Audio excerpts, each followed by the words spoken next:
Yes, we did it. We did it. We did it. We are 2-0, and we won again against the Eagles.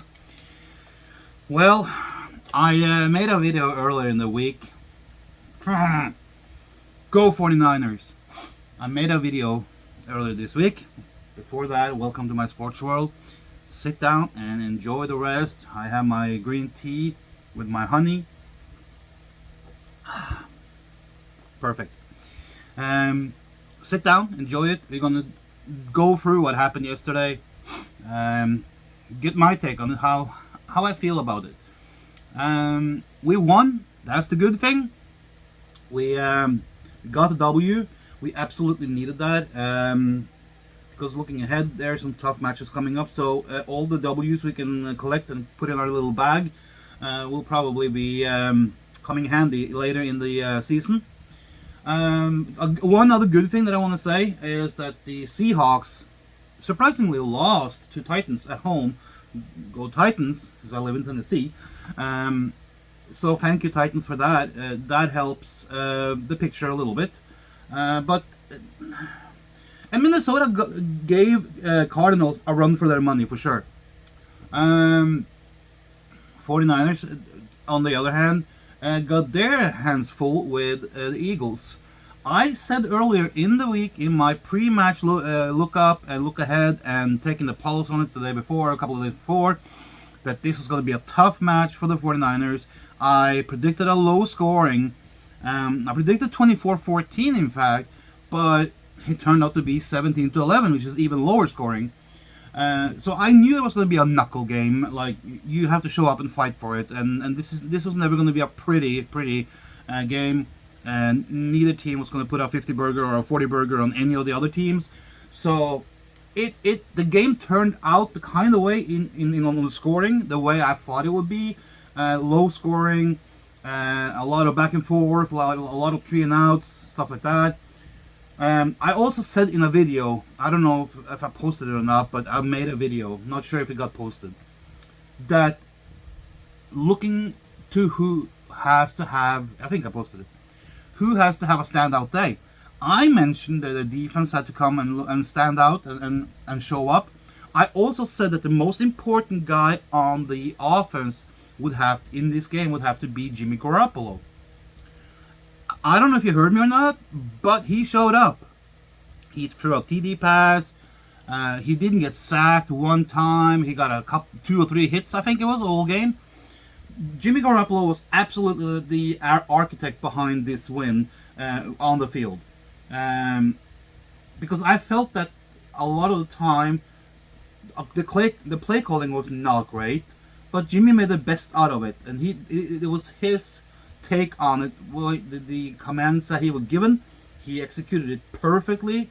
Could he have had a better game? All QBs can have a better game. You always have up and down moments in a game. You will always have up and down moments in a season. So it wasn't perfect, but I didn't expect it to be perfect either. It was so good that they didn't have to bring Lance on. So that tells you something. I feel that the O-line this week held up and was way better than the week before. And way better than what we saw in the preseason, way better than what we have seen so far this year. I want to say the O-line probably had their best game so far. It's only been 2 games. Yeah, I have to say that the O-line really stepped up and did their job. It made it way easier for Garoppolo. And here we go again with this freaking corner. Maybe some green tea helps.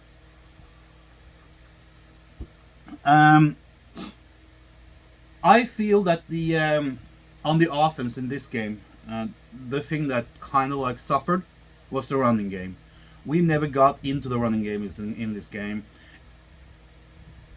I have to be so blunt and so honest and say Elijah Mitchell is not good enough. He's not good enough. The worrying part is that Trey Sermon is underused and now got hurt. What happened with his head? Was it concussion? What is it? How long is he going to be out? we're getting thin on running back position, and that's not good because a lot of our games and a lot of our play calling and a lot of our play and identity and DNA as a club is founded and rooted in the running game, and we're now getting down to the street corner guys that we brought in. Not good. Sermon out, Mostert out. JaMycal Hasty is. I've seen him for the last couple of seasons, and I'm not impressed. Why we even kept him over Gallman is for me totally mind-blowing. We should have kept Gallman over JaMycal Hasty any day, any time. JaMycal Hasty is average, below average, I think, I want to say. And Elijah Mitchell is not far ahead.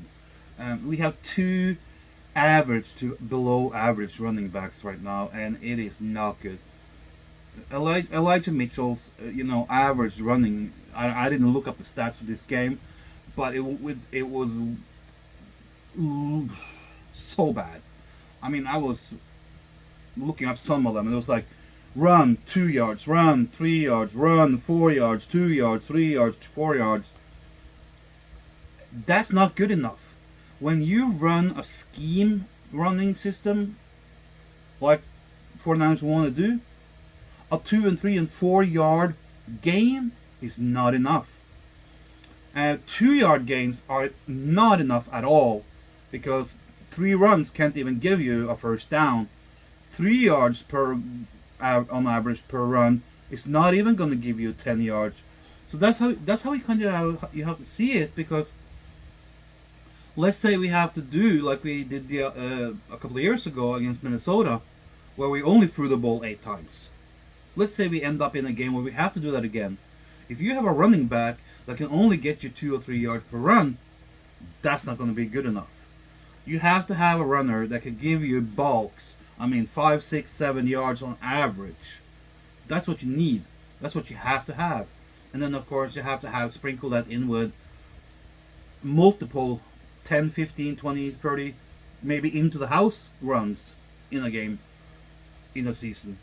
And Elijah Mitchell is not ready for that. This is way above his caliber. He doesn't have the skill set to be better. And I doubt he will adjust. He looks to me like a poor running back, and he's not strong enough. I'm sorry. He's a weak running back.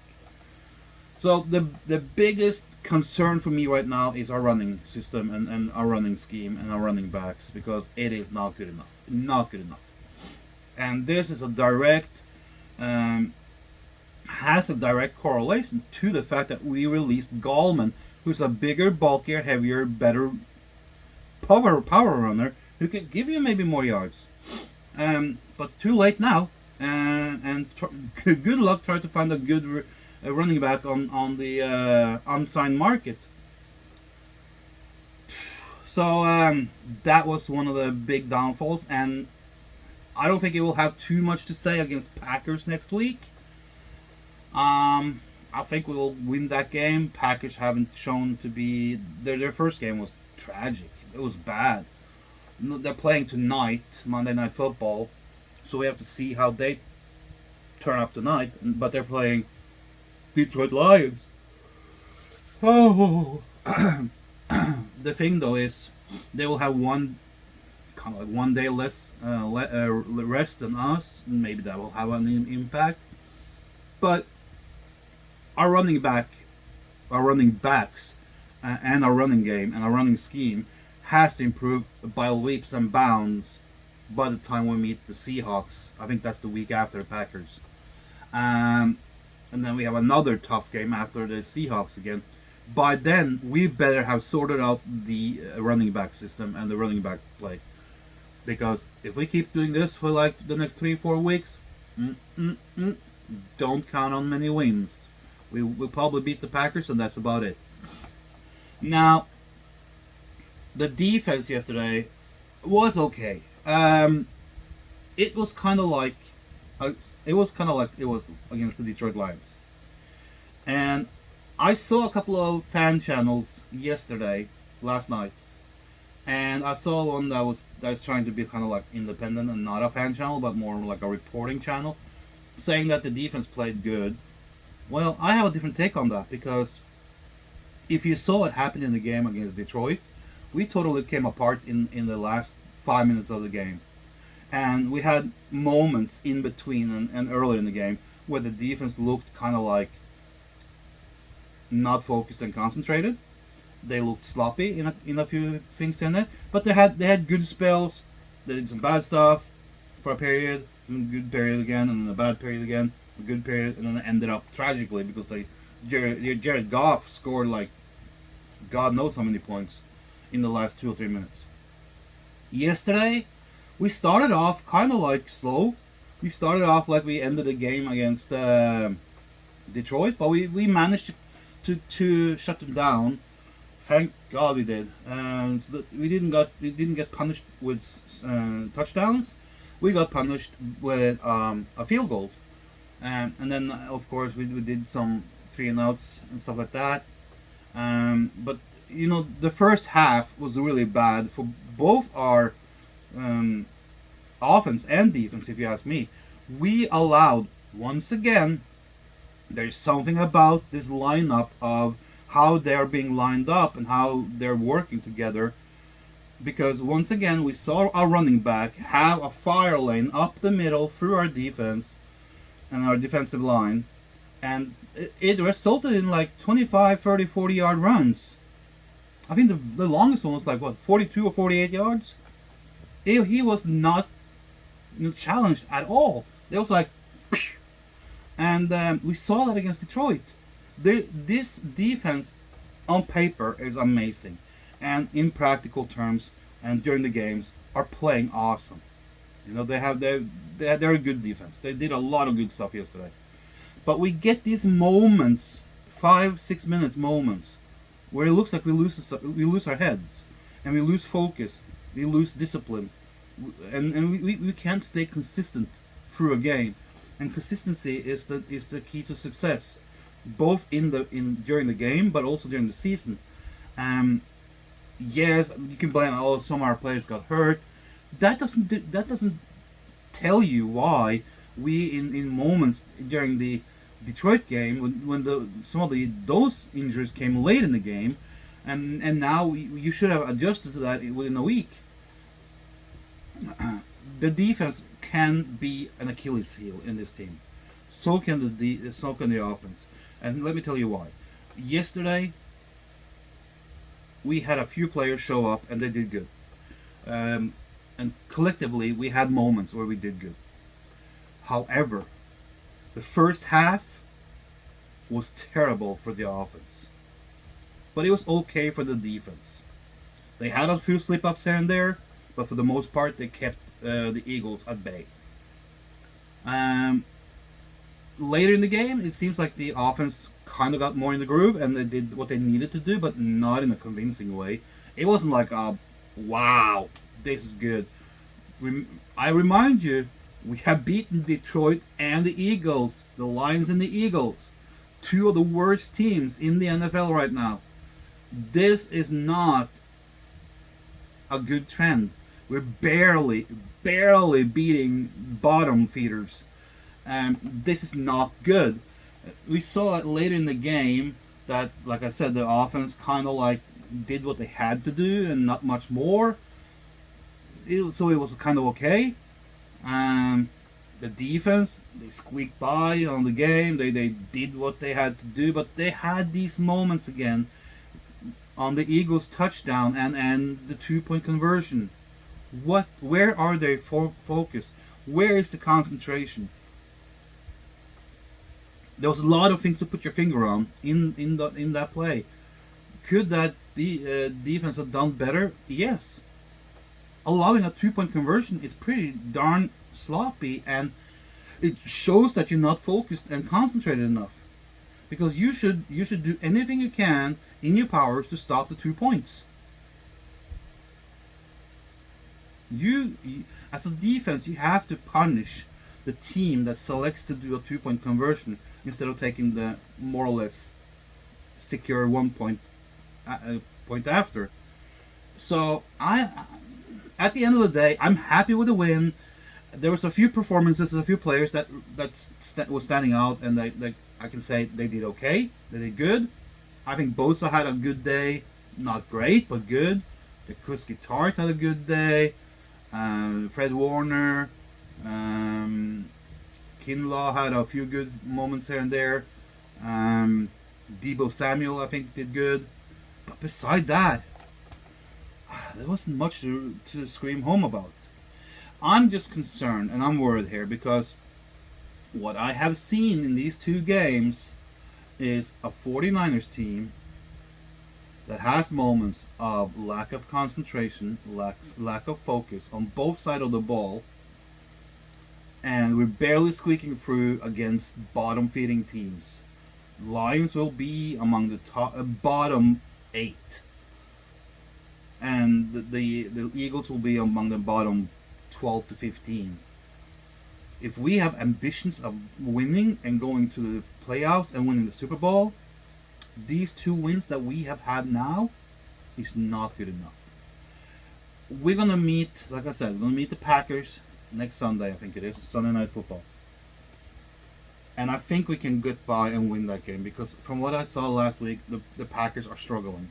And I think it will take them 2 or 3 or 4 games to get into it and get in the groove and get back to being the old Packers, which is like a hard fighting team that wins games. But then you never know. Aaron Rodgers might want revenge for last week, and he might show up and want different. But I don't see it as a team for them that they can give us a threat. But the thing is, when we're done with the Packers, that's when the real hard work starts. Because I think the next game then is the Seahawks. And I think we have 2 divisional games in a row. I don't remember if it's the Rams or the Cardinals right after Seahawks. I think it's the Cardinals. The way we always know that the Seahawks play, they play hard ball. They're stout. They scored 30 points, over 30 points on 35 points or something on the Titans yesterday. If we want to keep up with Russell Wilson and the Seahawks, we have to score 40 points. It's that simple. We have to score 40 points, and we have to try and limit them to like 25, 30 points. Good luck with that, because I tell you, we have always struggled, since Russell Wilson came into the Seahawks lineup. Since he got drafted by the Seahawks, we have for some reason always struggled against that team. I think we lost more than win, but we barely squeaked through with some wins, 1-point wins, 3-point wins, something like that. But we lost a lot of them too. But after that Seahawks game, I think it is Cardinals, but I'm not sure. I'm not going to bet on it. But let's look ahead then and see this team that I have seen now against Eagles and the Lions. How does that stack up against the Rams, who had a kind of like a mediocre game yesterday? Well, not mediocre, but middle of the road game yesterday. They were not as convincing yesterday as they was in game 1. And I think they made a weaker team this week. But, that can be adjustments. That can be up and down. Like us, we never know. We can come here and blow out the Packers next week. But how do we stack up against the Rams so far? We're probably on equal terms, quality-wise, performance-wise. When it comes to the Seahawks, I feel that maybe the same. Maybe the Seahawks has a little advantage, a little bit edge on us.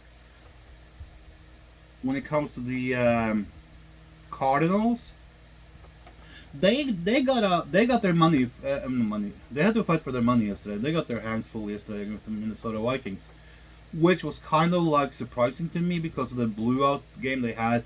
Like, the Cardinals really stomped the Titans, and I feel that Titans is a way better team, both offensive on offense and defense, than the Minnesota Vikings. And when the Cardinals stomped the Titans in Nashville in week 1, I was like, holy crap, this is good. And then I thought, okay, this kind of like shadowed my fantasy football. Oh, sorry. Oh, because I had a lot of yesterday. I had a lot of Cardinals players on my fantasy football, which I did good because I had Kyler Murray. But I expected Cardinals yesterday to blow out the Minnesota Vikings, which didn't happen. I mean, it was like they won with 1 point or something, and Minnesota was leading for a while. And I think that Minnesota surprised a lot of people yesterday. But overall, the Cardinals is a very very good team. They're gonna be a factor this year. I think that whoever wants to win the NFC West is gonna have some tough times dealing with the Cardinals. I think a lot of people have been sleeping on the Cardinals and said it's between the Rams and the Seahawks and the outsiders and stuff like that that can play a factor are the 49ers and the Cardinals. I believe that right now, after week 2, the two best teams in NFC West is the Cardinals on top and then the Seahawks. And then I feel the Rams are third, and we are the fourth best team in the NFC West right now. Just because we have had such a rocky, up and down, inconsistent 2 games, and we barely squeaked through wins. And these are two teams that are going to be on the bottom at the end of the year.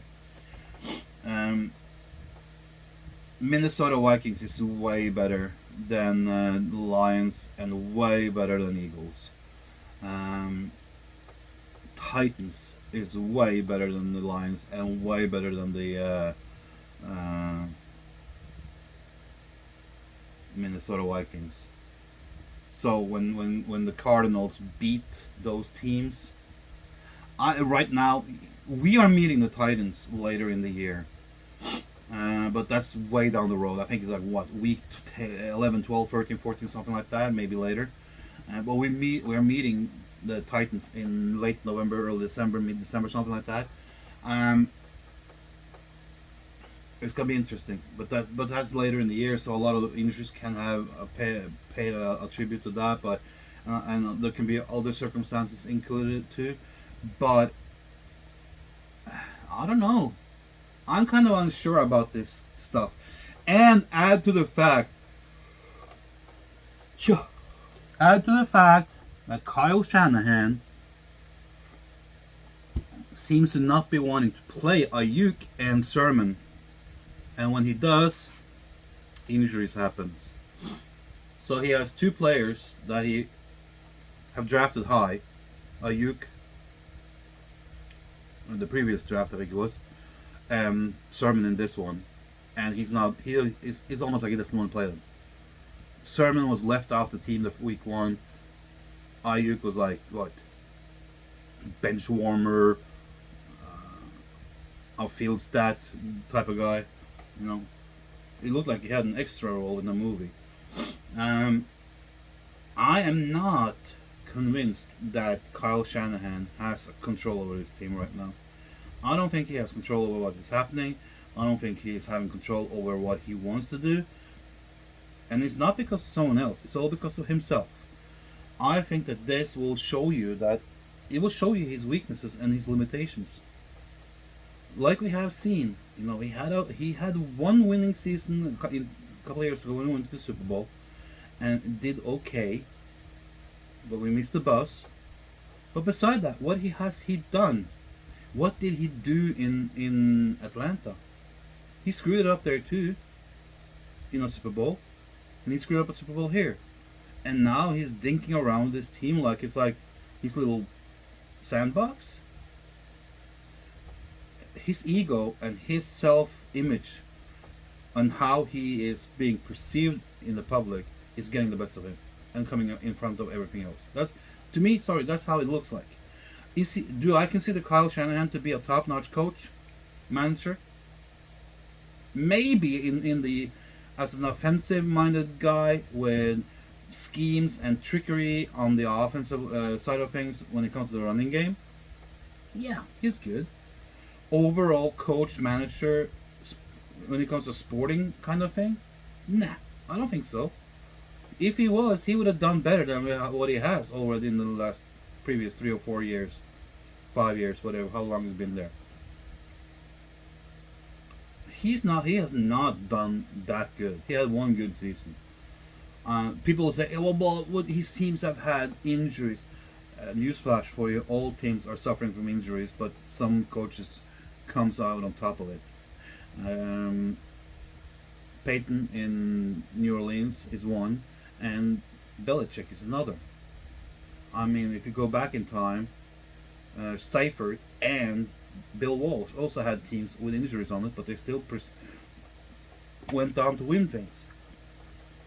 I don't think down the pipeline that we are dealing with the things we should be dealing with.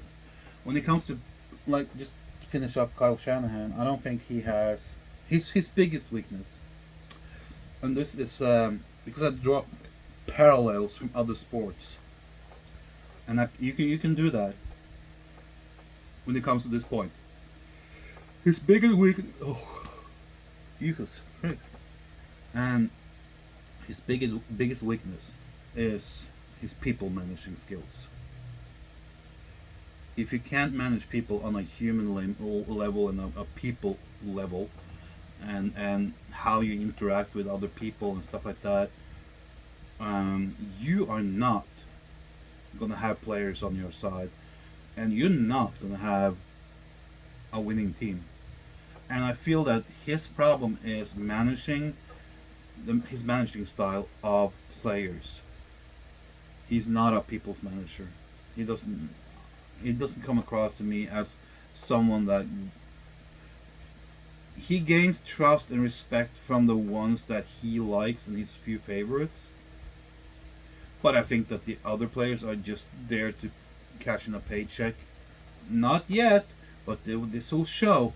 Like last year, it showed last year. I'll tell you.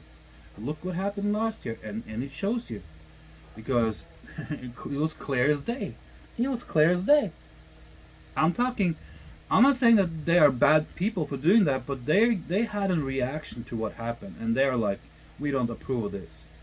And I can tell you, Kittle and Garoppolo last year, they were like, screw this shit. I'm not going along with this crap. Why do you think Garoppolo was out for so long and didn't play good when he came in? Was it just because of the high ankle sprain? That can be discussed. He came back this year. He saw that the fire got lit under his ass again because they traded for up to get Trey Lance. He knew that his ass was on the line because Kyle was going to do another slaughter. And he has taken the challenge. He's like, I'm going to show you guys. You know what? I liked Jimmy Garoppolo before, but I like him even more now for what he has done. He's taken the challenge, and he's like taking the bull by the horn, and he's like, I'm going to show you guys. And so far, in the first two games, he has been one of the better ones out there. I have to say, going forward, looking at the Packers game, I will do a video later on the week, but there has to be improvements, there has to be changes, because the first two games so far, the Detroit Lions and the game yesterday, so far has not been good enough. It's been good. It has been just good enough to win. Some squeaky narrowly wins. That's what it is. But it's not good enough to go to the playoffs and a Super Bowl. That's my take on it. Guys, until next time, take care. I'm going to be making a video right now about the Manchester United game that happened on Sunday. So if you want to watch that one too, come on over. Take care.